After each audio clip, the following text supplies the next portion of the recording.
Next thing I know, my eyes are crossing and turning, my head's spiraling, and I was just shaking in the most intense pleasure I had ever felt in my life. Like, it was almost overwhelming, the amount of pleasure that I felt. And at that point, it was just so much newness. This being who'd been growing inside of me for all this time was suddenly on the outside, and there's really no words that can do justice to how profound that experience is, to meet a life that you've created and that you've birthed into this world. And I think for 3 days straight, I was just weeping.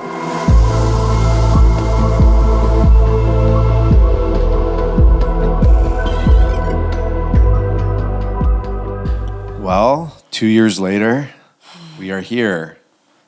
Here we are. Wake the Fake Up, part due with my dear sister, Amber Hartnell. Thank you for coming to Laguna today. How are you? Thank you for inviting me to come have this conversation with you. I'm happy to be here. It's always a powerful, enigmatic vibration that I feel when I'm in your presence. Even thinking about you, just the energy that you hold and the amount of love that you offer. Because at the end of the day, that's really what it is. And I just had to ask you, when I feel that level of energy from someone that's so authentic and it just protrudes every cell and I receive it, I have to sometimes wonder, are they practicing self-love 24/7? And when I think about you, I know you are. Is that something that you embody 24/7? That's interesting to think about. I think when you begin the practice, there's much more deliberate awareness about creating those pathways. Once those pathways are set, it goes more into the background. So it's like, It's autonomic. yeah, a program that's running constantly where the levels are continually adjusting and paying attention to where there may be deficit, where there may need to be a boosting of the energy, where there might be too much and needs to be grounded. So there's an awareness of regulating myself and maintaining my connection to the love that I am, the love that is life. So you feel like you're the captain of your ship fully? To the best of my ability, as much as I am aware of in every given moment, yes. How do you deal with stress? How do you deal with the everyday material world? In many, many ways. Right. Definitely breath and being present. When there's any kind of stressor, for me, it's an indicator to slow down, to breathe more consciously, and to get even more present, to pay attention to what is arising in the space that's requiring that regulated attention. So I live a similar life. I'm very clear with what I can handle on a daily basis, what I cannot, what are my strengths, what are my weaknesses. Sometimes I sit in those weaknesses and really, figure out, how did I get to this situation where I'm not able to handle this properly? Yeah, right? Very important. What am I escaping from? And that's a Rosicrucian practice where you're evaluating your day instead of this long, lofty, projected life, that sometimes we get into that fantasy or that illusion. It's just getting into the minutia of every day. And, speaking and looking at our previous conversation and our other conversations outside of a camera, outside of, podcasting and things like that, I see this, enigmatic figure that's gone through so many life lessons, that's brought life into this world and is now stewarding so many beautiful, I would say, experiences for many people. And it started in childhood with you, and we got a little bit into your story with your parents and what you experienced with the loss and what went through your emotional state with the relationship with your father and things of that. And that really, that rippled out there. I think there was a moment there, not a day would go by that I was getting someone sending me a 4 or 5 page letter on what that podcast did for them. And not only for them, but for me as well. I had, it was about a year removed from my father transitioning. And, I sometimes go back and listen to that conversation. It's very healing. And you and I and our soul family and our tribe, we seem to gather once a year, and we've had many intimate moments of going into, I would say, the hyper synchronistic realms, where a lot of the burden can be released. Yes. Would you say that's your purpose-driven life? Is that where what your core competency is in this realm and where you feel like you're here to serve is in that? 100%. I would say that has been a very well-developed core competency with a lot of practice and a lot of refining the experience. So yes, and first and foremost, it's about applying it to myself and my life, knowing that anything I'm going to be able to hold for another as far as a container to allow them to arrive into and to meet those places in themselves that just haven't been met, right? The weaknesses, the shadow aspects, those blind spots. So I'm committed to that in myself. And I will say, as far as the stressor, that I've been more challenged in the last few years than I ever have been in my life, knowing that the world is experiencing a level of stress that I think is unprecedented as far as the lives that we've lived. And I've been worked in the process. It's because we are embedded within this larger system, we can't separate ourselves out from it, we're impacted by it. And so to know that we need to meet those places that are being reflected, right? That what's happening out here, I'll meet what gets triggered inside of me, what gets activated is a better word. And ultimately to fill in those gaps, right? And to transmute that unresolved energy so that I'm even more resourced and even more steady in my capacity to meet the challenges that we're facing in our life right now. I really appreciate that transparency. Sometimes it's easy to separate ourselves. Yeah. At the end of the day, we are all extensions of ourselves, and that's not some cliche, mumbo jumbo, airy fairy, cosmic spiritual lingo. That's true. Absolutely. And if you are practicing self-love, that means that you're cultivating empathy. And then if empathy is operating in your system and you know how to channel that, then you're feeling the plight of mankind. You're feeling the plight of our mother. You're feeling the plight of things that are happening right now. Yes. And it's hard to distract yourselves. And I think there's a happy medium there, right? Because we don't want to be living in that pain. We don't want to be living in that fear. But we also don't want to put our head in the sand and dismiss it, right? And it's a fine line to balance that walk. Yeah. And it's not always obvious where that balance point is. And I love this quote that I heard once. Surfing at the speed of balance. And I think of balance like a moving target, right? It's not a static point. Yeah. We're always having to course correct and aim ourselves back into the center, the middle, where we can be with the full spectrum of experience, whatever is arising, that we can train ourselves to stay present. I love that. And not numb out, distract ourselves, and all the different mechanisms that we've created. Yeah, I love the idea of the waves because this mother universe that we're in is not linear, and we are part of that. We're made of it. Some say we're stardust, but I can honestly say we're made of the earth just through mineralization. Absolutely. Right, and we are electrical, which is another part of this realm. And so by mimicking or getting yourself entranced with how nature works, we go into those flow states, not only physically but through our conscious. Yes. And I always think of Victor Schauberger's work of vortex and implosionary energy. And I find that if I go into that implosion meditation, I can actually handle things with a lot more ease and grace because there's an oscillation occurring and I'm not stuck on a fixed point that can break easily. Yes. Right? Resilient. Very resilient. Able to move with the winds and the waves and all the things that life is doing. And what you just mentioned there, that implosion aspect, that movement in towards center, that's what stills us. That's what anchors and stabilizes us into that infinite stability in our core. And coming back to what you referred to in the beginning as far as the energy potential that you experience as a buildup, that is very much as a result of most of the attention moving in towards the center. I heard this equation once from a Bagua master about 20 years ago where he drew this diagram and he said 80% of your attention moving in towards center, only 20% moving out. And it's a very simple thing, but it helped me to understand that even as I'm engaging in the world and with whoever's before me, if I maintain most of my attention directed inwards and anchoring into my own energy and my space, then I'm a stable field, I'm a coherent field that then actually brings out the best of what's possible within the interaction. And my partner often calls it being a dominant oscillator. Yeah, I like Because in that. physics, incoherence wants to entrain into coherent. So when we choose to be that coherent field, then we're naturally entraining the fields that we're participating in into a higher octave. Makes total sense. Most fruit trees that of the same variety, the ones that fruit the most and provide the most food, are the ones that have a root system that is going inwards in implosionary energy and being able to create more structure within. It's just, I mean, that's just common sense. Yeah. Same thing applies there.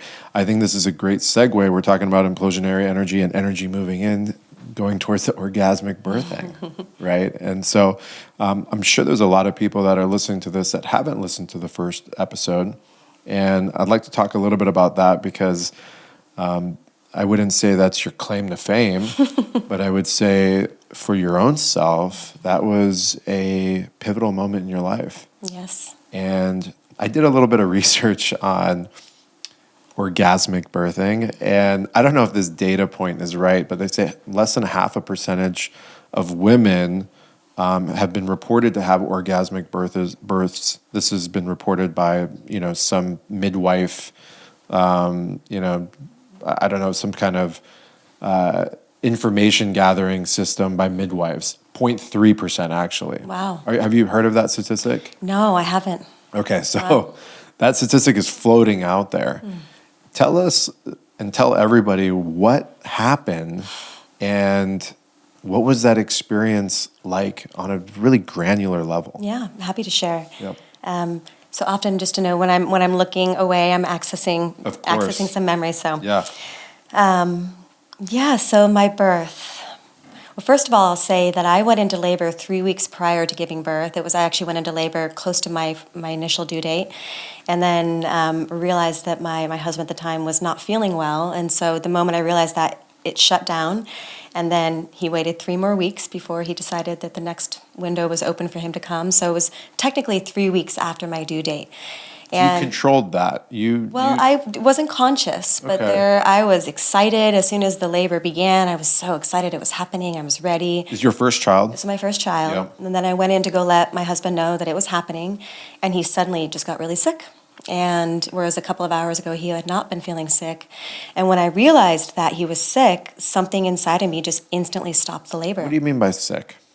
Well, he had Like a fever? He got had a headache? He fever, got nauseous, confused, it was distorted? like chest cold, feverish. Okay. That was happening. Okay. Yeah. Do you remember how you felt when that started to make itself apparent to you? That I realized he was not feeling well. Right.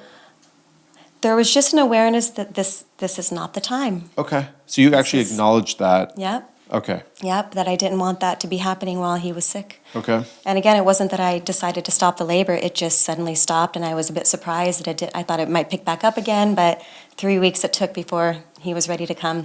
Interesting. Yeah, and so when the labor began, it was interesting because that night, before I went to bed, I was suddenly overcome with a desire to dance and move and stretch. So I just lit candles all around my space, got the lighting low, put music on, and for about 3 hours, I moved my body. I stretched deeply, like into all of the spaces until I felt completely open, not realizing that I was preparing myself for labor. It just happened organically. Okay. Went to bed, woke up half an hour later with the labor beginning. So your water broke? Nope, just the first rush. I called them rushes, as I Okay. shared in the previous interview. Yeah. I didn't ever call them contractions because my experience was not of being contracted. Okay. Each rush that would come would be an immense current of energy moving through me that I experienced an opening and an expansion with each one. So I like the word magic because it's real. It's visceral. it's real, exactly. Absolutely. It's just much more accurate. Why would it be a contract? Well, I mean, it's in there. That's true. Right? I didn't think about that. Yeah, of course. Okay. So when I entered in, I let him know that I was just going to go, just begin to move with it. And so I had created an area for myself with soft sheepskins, a padded area. And essentially for the next 6 hours, the rushes were coming about every minute or so. And I essentially moved from being in child's pose between the rushes, my big belly between my knees. And I can't would imagine you. If you don't know, you're probably dripping wet. Normally 98 pounds. Yeah, Yeah. on the heavier side, yes. Okay, on the heavier side. Okay, 94. 95, 98, somewhere. So you were just all baby. I was all baby. Yeah, I gained Okay, about I just want to give 25 everyone pounds of baby. I want to in give everyone a fluids. visual of this. Yeah, it was just a big belly protruding. Okay. Yeah, so essentially, You're in child's pose. between the rushes, Yeah. my body would just go down into child's pose. One sec. What does the rush feel like, if you can break that down?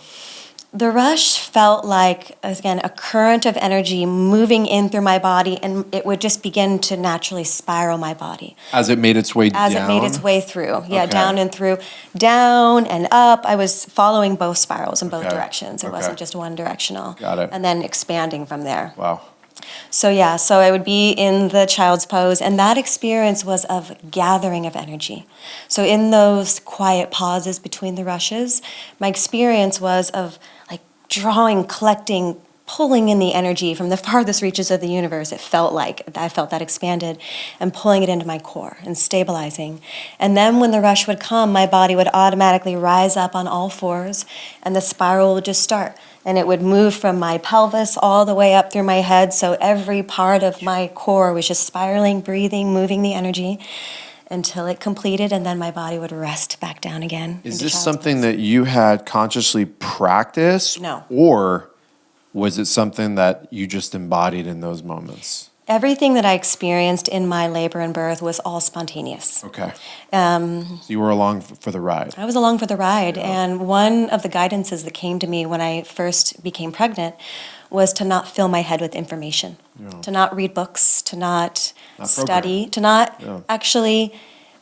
What was clear to me that if I did that when I entered into labor, I would be sifting and sorting through all of this information and trying to apply it, and that would actually pull me out of presence, pulling me out of connection to the wisdom that was available every single moment, precisely guiding every movement, every breath, at a level that was much deeper than logic. It was that deeply embodied knowing that this body knows how to bring forth life. That's the most beautiful thing I've heard, because the irrational is where the wisdom is, right? We get so caught up in the scientism and the left brain and all of the information and the systems and all that stuff, and we are unable to activate the intuition. And so this was the intuitiveness that was coming from wherever. It could be coming from God, it could be coming from whatever it is, but it's unbeknown to anything material.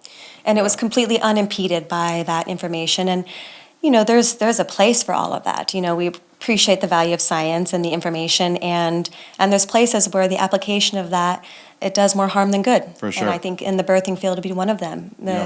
It's the most important thing is that women learn how to trust their body, Right. how to move in accord with the energy that's moving through the body, and that's a process, that's a pathway of moving towards the fears, like learning what holds us back. Where do we contract and get arrested with that fear, and unkinking the hose, so to speak, from all of those fears that would, in the process of labor, impede that natural process. I'm loving this. So you're in ceremony, and Absolutely. What happened next? So 6 hours of moving between these two positions. Again, the spiraling, moving, the energy, breathing with This it. is the middle of the night, do you remember? 11:30 is when I went into labor. Okay. Yeah. Wow. And so it was timeless. I did not even realize that 6 hours had passed. It felt like a blip in the scheme of it all. And so I called my midwife. Everybody was on the way. I had two very dear friends, so they were filling up the tub that we had set up behind our house under a beautiful monkey pod tree. I had taken months to plant a garden. This is on the around island. it. This is on the Big Island. Yeah, okay. Yeah, on the first community that we built there. Yep. And I created a sacred space of love and of beauty, of nurturance. Again, this monkey paw tree had branches that came down and around, and it was like embracing this beautiful open area. So we created a platform, put the tub on there, planted flowers all around. A friend had brought a 500-pound rose quartz crystal that I could sit on if I wanted to at any point. And so it was a field that I built and I created and tuned prior to the labor. So I would go up there and I would dance and I would move and I would sing and just really imbuing the field with grace, with ease, with connectivity. Just the fundamental basics that would be needed to be able to enter into that experience and ultimately let go into it. So there was a birthing field that I then after the 6 hours, made my way outside. And at that point, it was very psychedelic. I was very much in a ceremony. And as I entered into the field, it was like sliding into this soup that I had created for myself that I then just got to marinate in and feel very held by for the duration of my labor. So for the second 6 hours, I was in the water the entire time. Okay. And continue to move between the stillness and the spiraling for the entire duration. And I would hold on to the edge of the tub in a squatting position, and some of the video shows that is well known. And the spiral would again start at the sacrum and just move all the way up through the head. There was a lot of toning that was happening in that second part as well, and I found that the toning, the deep, long, kind of rooted tones really helped me to focus my energy, helped me to continue to maintain that focus when the sensations got very intense. Because that's really what it takes as far as that transmutation of the energy is staying absolutely present, continually scanning the body to find where am I contracting, where am I resisting the current from flowing through, even very subtly. Like I mentioned, it was my left pinky, or my right pinky and my left butt cheek.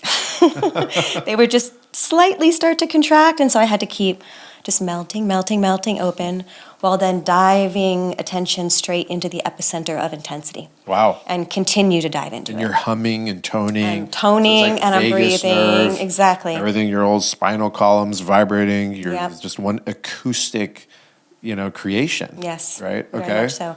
Yeah, and the sound really helps to break up some of the intensity of that energy that can course. collect and gather. So Yeah. the sound and the breath and the movement were the three most vital tools. This sounds like cymatics, right? The vibratory field of geometry and shaping. We are that. Which is activating, coding, and Yes. all the things within us. Okay, so this is the best news of all time. We're in ceremony now. Then what happens? So then I was in transition for quite a long time. So transition is when the baby is coming through the canal. Yeah. And it was a little more than an hour, about an hour and 20 minutes. And so the pressure was very intense for that. You get an hour and 20-minute orgasm? Not continuously. They came in waves. Okay. And so it was at one point close to the transition that all of a sudden the rush started moving through, and it started coming and coming. Head was starting to come No, up. he's still in the canal. He's still in the Still canal. making his way down. He Okay. was a little slow and hesitant in that process. Okay. But as he's coming through, and one of the waves of the rushes started moving through, it started picking up and getting more intense until next thing I know, my eyes are crossing and turning, my head's spiraling, and I was just shaking in the most intense pleasure I had ever felt in my life. Oh my God. Like, it was almost overwhelming, the amount of pleasure that I felt. Wow. Because I was so open, and the current was massive that was moving through. So the energetics that were present it was more than I had ever allowed myself to feel. Okay, so let's pause right now. So before we go any further, the perspective of all this based on mainstream, based on everything we've been taught, is that this is one of the most painful experiences that anyone can go through, to the point now where we're going to do everything in our power, not only through epidurals and things of that nature, but however we can numb the experience is going to be the most fruitful for the participator, not only for the mother birthing, but also for the husband as well, or whoever is involved. It's like, let's numb this as much as we can. Let's condition it as much as we can.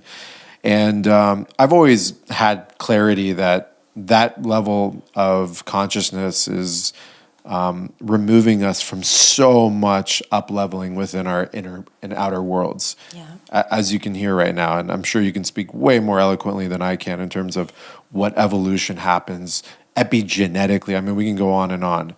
So when that feeling, that pleasure starts to kick in, you're in a completely different realm at this point, right? You're it's like you've blasted off on some of the most powerful entheogens. You are the entheogen at this point, right? Are you feeling that your body had gone to such a cataclysmic level of excitement and pain that the thin line between pleasure was activated because you surrendered fully and you let the channel go through? What do you think was happening on a...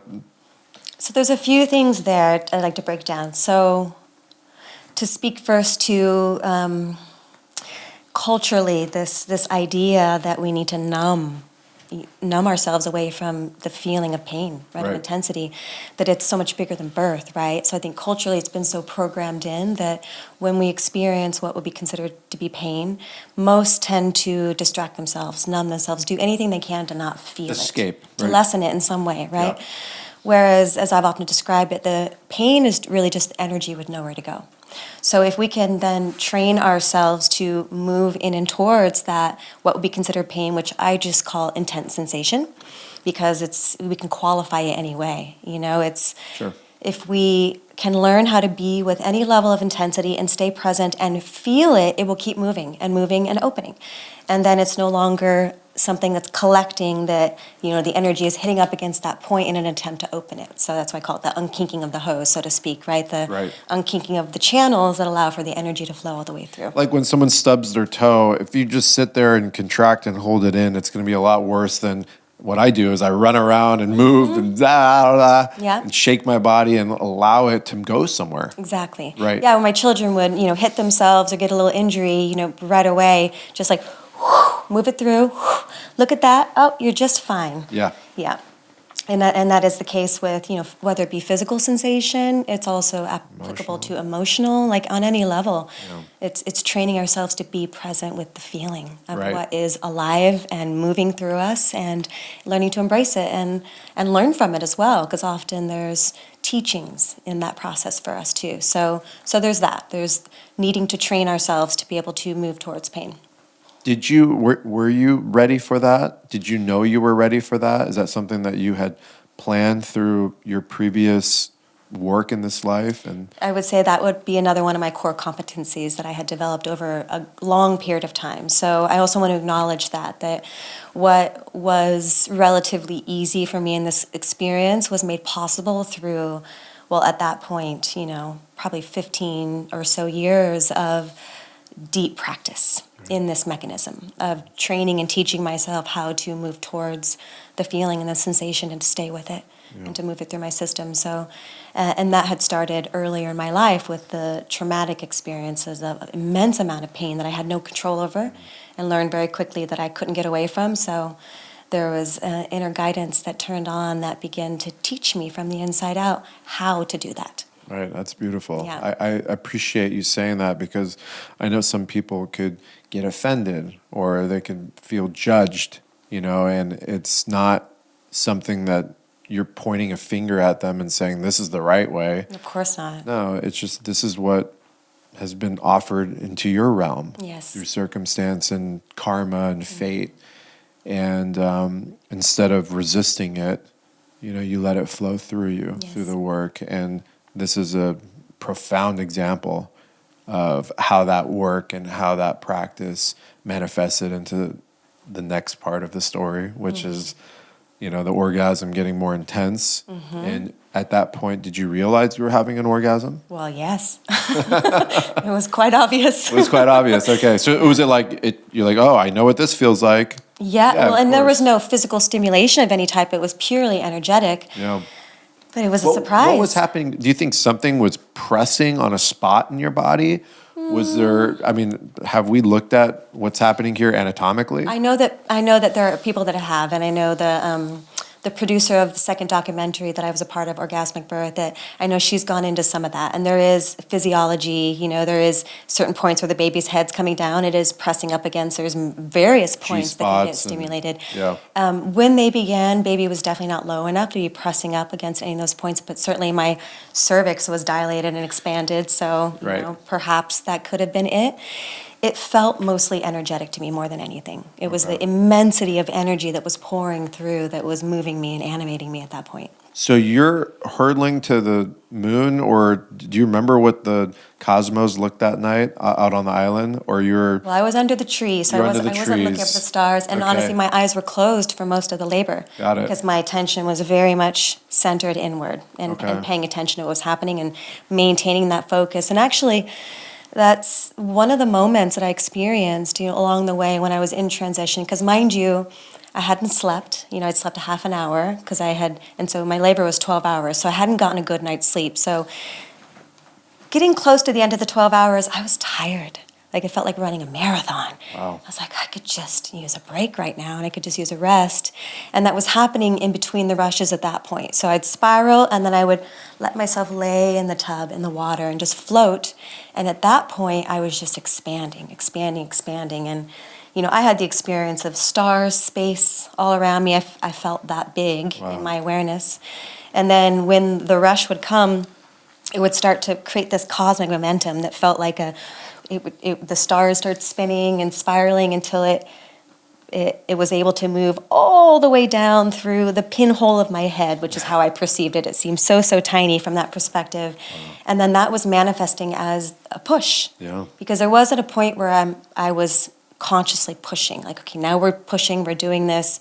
Again, it was all just naturally happening. So it was the momentum of those forces that were manifesting as pushing the baby through this vessel. Wow, I just got the picture, and I'll never give birth in this life, but I can somewhat feel into that whole experience. Just the wave of it. It almost feels like a double helix or something coming down the top of your head. Yeah. Before we go further in this story, have you paralleled this with other women out there that have experienced kind of this similar vortexing nature and complete surrender? I've heard this since sharing, and being out there. Many stories have come to me from other women, and I've heard from many women that experience of connecting into that vortex. And I mean, it's energetically the way that our system moves. It's the electromagnetic field, so it's actually just tapping into and harnessing those forces that are at play. Right. I think when we're aware of the appropriate structure, of the dynamics and the structure, and we're able to yoke with it more fully, then it's able to work for us, with us, without that impedance and being encumbered. That's right. Your flow state is going to really predict how much force is necessary, right? And we know, don't force, flow it. Exactly. Right. So at that point, the first orgasm kicks in. How long does that last for? Gosh, time is such a funny thing in that space. All illusions. Maybe a minute or two. Okay, and your people that are around you. You had your midwife there. Who else was there? I had my husband at the time, and then my one of my closest friends. Her name is Teresa, a very beloved companion, and her partner at the time, Marshall, who is the one who filmed for us. Okay, and were they picking up on this resonance? What was their experience and aftermath? Because they didn't know at that moment your orgasm. Maybe they did. Maybe they felt it. Maybe they picked up on that toroidal field. What was their experience when that kicked in?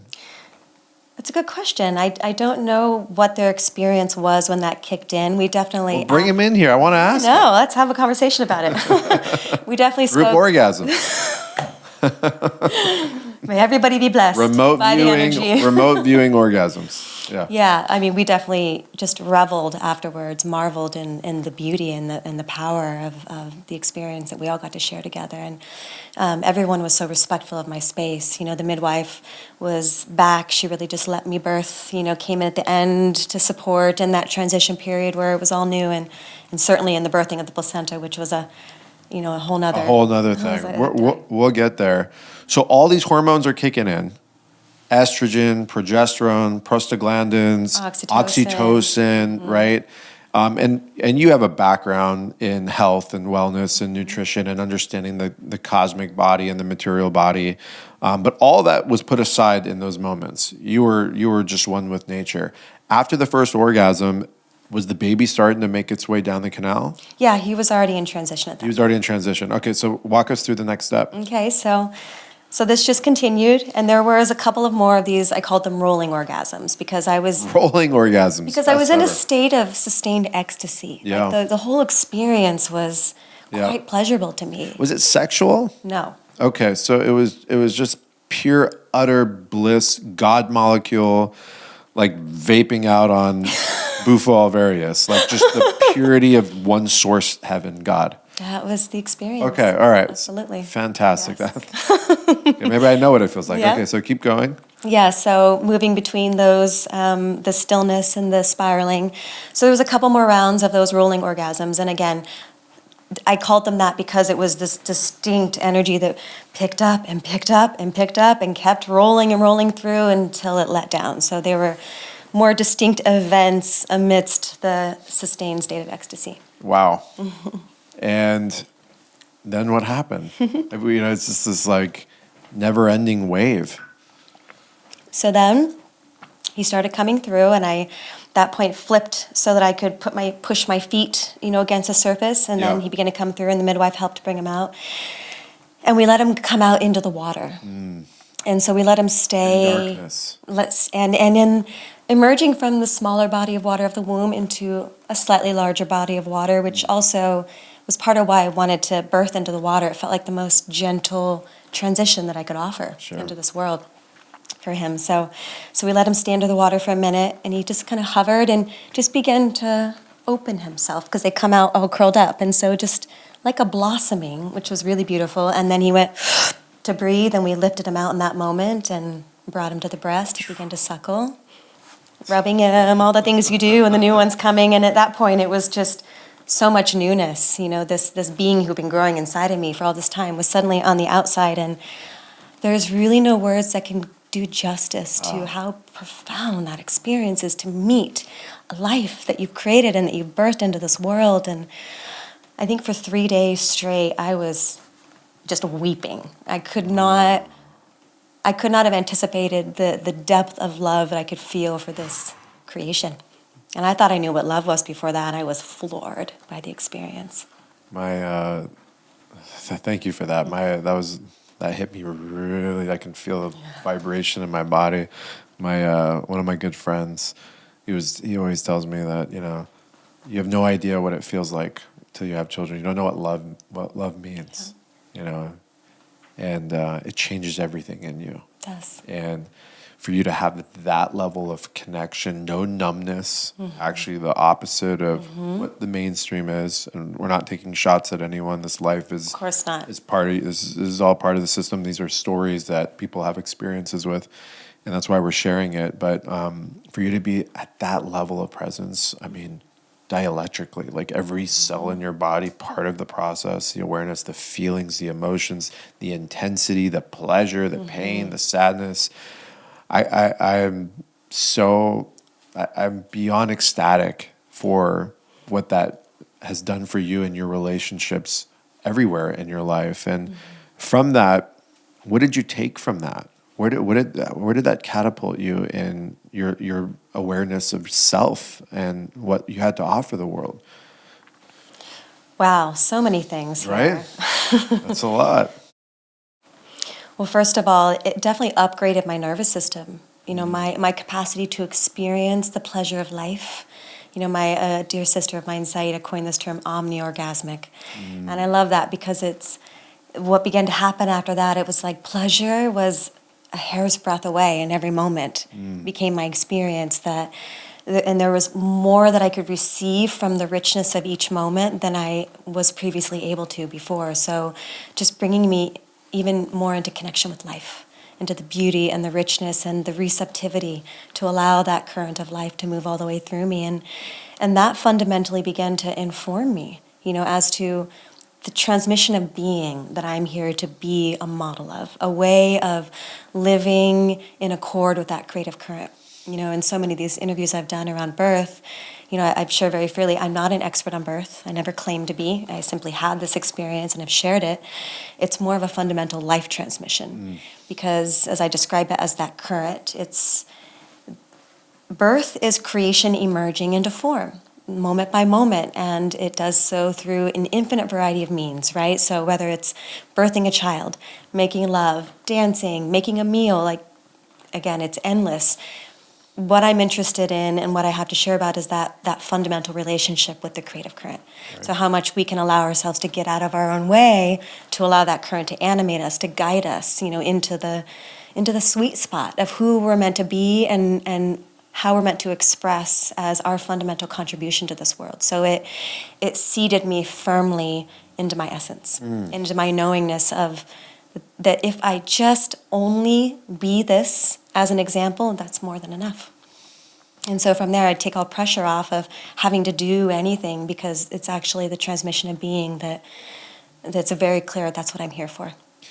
That's beautiful and well said. It reminds me that we sometimes forget that we are in some kind of worldwide amnesia. We've forgotten what we've forgotten. Yeah. We're not connected to our roots. We don't know our lineage 2 generations down. We have no idea where we came from. And a lot of the real cosmic goo or the information is embedded within us. Yeah. And that's why, I always preach that it's so critical that, as we're raising children, we're just incubating their surroundings. We're not forcing a curriculum onto them. We're not teaching them to memorize things and forget about them. Yeah. And we're letting them expand in their own free will, which is developing their intuition and helping them remember, right? And so that's what I'm getting from this, is that for you personally, there's a lot of remembrance that came with that experience. Yes. Past lives, early childhood, who knows? Akashic, we can go on and on and on. Multiple realities, interdimensional. And this was a staging process for you. It's part of your coming home, so to speak. Yes. And I always feel, because I look at my parents, I look at my father and my mother, I definitely chose them, and just thinking about your son, he chose you and his father, and to be part of that experience. So he came in on a full mission, and I know you, and so I can quasi put myself become your child, and I'm like, holy shit, that's my mom. Totally berserk, and which is really, really cool, and it's fun, it's exciting, and this is what life's all about. This is it. This is the magic. It's the substance of It's it. totally Yeah, I the just whole want to point. bathe in it and saturate myself in it, because everything else is kind of irrelevant. Yeah, At the end of it's all secondary. Totally. Yeah, and it's all important at the same time, but if we first get this right, then it's all just a congruent expression of who we are. And then it's in its right place. Absolutely. And it's serving of the whole. Yeah. Where are you right now in your realm? What's going on with you today? So we'll bring it into present time. What are you doing in life? I'm doing a lot right now. Yeah. I'd say the things that I'd most highlight are, I founded an organization called the Temple of Wholeness. And we actually founded as a 501c3 church, a religious organization, really as intended to be somewhat of an antidote to some of the aspects of religion that have unfortunately separated us from our direct connection to the divine. And then specifically within the Catholic Church, I feel it's been a very destructive force on this planet, we can say. And it's specifically in separating us from our connection to the earth, to our bodies, to the divine feminine, which all of those aspects are aspects of the feminine principle. And it's very clear this needs to be restored in order for us to find balance and rightness. It's imperative. It's absolutely imperative. Yeah. We're not going to make it unless we do. So, Right. So that's really much at the heart of it is helping to restore our connection to our inherent wholeness, knowing that we all come in whole, complete. We each have the seed at the center of our being, that divine blueprint that contains all of the information for who we've intended to become in our fullest expression. And just like any seed, it needs the conditions of nourishment in order to grow and thrive naturally, as it's designed to. So creating the conditions for wholeness to be realized, for that seed to flourish, for each one to bring forth the gifts they came to bring to this world is my primary focus, and I'm doing it in a variety of different ways through the individual immersive experiences, the group experiences, and building out a whole ecosystem that will help to educate and create pathways of practice and community that can practice together to strengthen the inner knowing, but also in the context of others who are doing the same, because we know it's so much easier when we do it together, and we have to build a field together and build that momentum. Thank you for what you're doing. You're holding the line for so many, whether directly or cosmically. I feel that there's a lot of wisdom keepers that are holding the plane down, so to speak, for a lot of the treachery that's been unfolding. Yes. And we're in heavy times right now. We are. The mass manipulation is it's probably at the highest it's ever been, but I also see renaissance of people saying enough of the bullshit I see it too. and stepping into their power. And, there's a line being drawn in the sand, and it's not a war. It's actually just coming to love. It's a cleansing. It's a cleansing. Yeah. And I've been saying thinking of it like we're in the time of the collective pimple being popped. That's what David always says. And it's like it's all been there, all that infection, that cesspool, right, of corruption has been there, but it's been pretty well hidden for at least most people, unless you've, had the eyes to see and delve into it. Yeah. And it needs to pop. Like that infection needs to come out in order for the healing to happen. And so it's challenging. It's a lot all at once, especially for those that haven't had any prior experience with this. It's a lot to be with, and to meet. And it's essential. Yep. And it's absolutely true what you're saying. There are those of us that are called to be those anchors, for the true organic reality. That's right. To stand in that and to broaden those fields so that it makes it easier and easier for others to access it when they're ready to. Remember. Every day you keep escaping and numbing is going to make it harder and more build up. Yes. That's a litmus test. That's an acid alkaline test. That's understanding inflammation. Dysregulated inflammation in the body is just low grade, unaccounted inflammation that's constantly running. That's what leads towards disease. And so I like that analogy to the internal and the external experience of being a human being.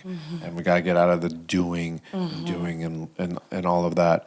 What's the best advice you can give a young lady who's planning to have a family and is getting ready to possibly go into the step forward of bringing life into this world? The best advice I can give. Well, first of all, I'd like to just kind of lay a foundation down of the way that we relate to that process. I feel it's important to restore the dignity to motherhood. Culturally, it's been somehow put into this box of like, oh, you're sacrificing, you're compromising, all these other things you could be doing to become a mother, or it's somehow second rate, or I'm just a mother, the things that women say.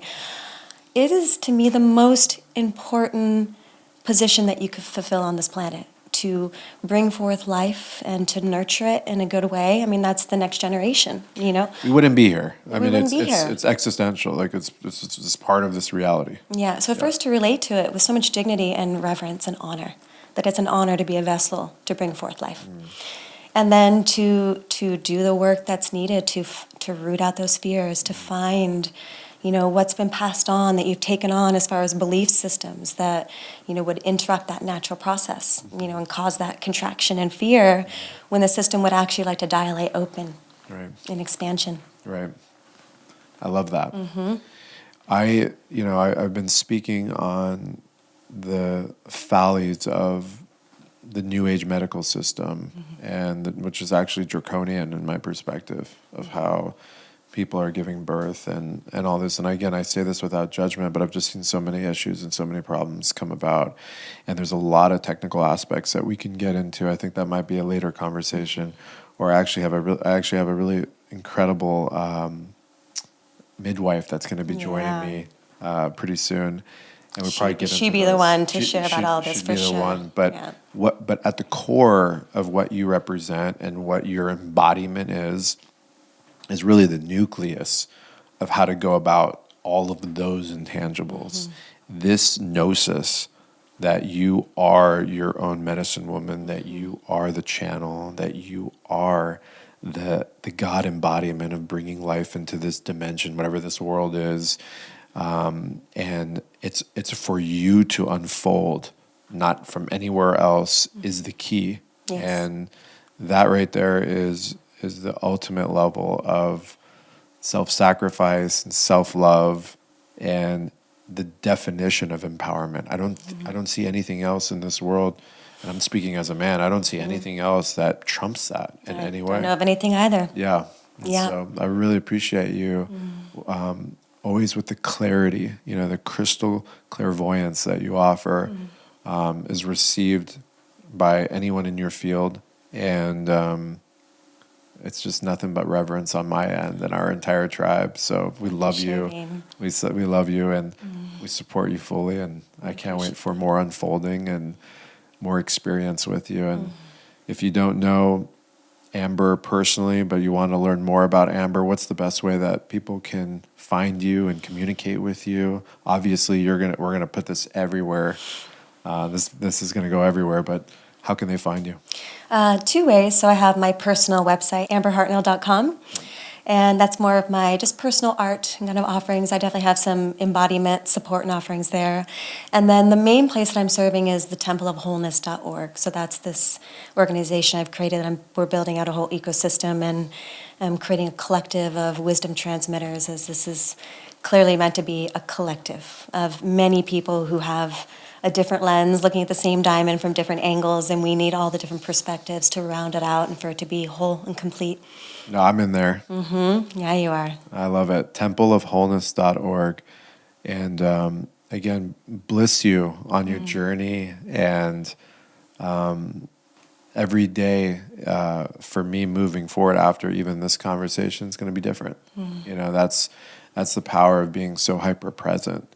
You know, I don't take any of these things for granted, and I'm very much appreciated to be able to have this conversation with you. Thank you so much for sharing your story. Thank you, Chervin. Again, delighted at the opportunity to converse with you and explore these topics together. And wake the fake up. That's right. True organic reality, anchored here and now. That's right.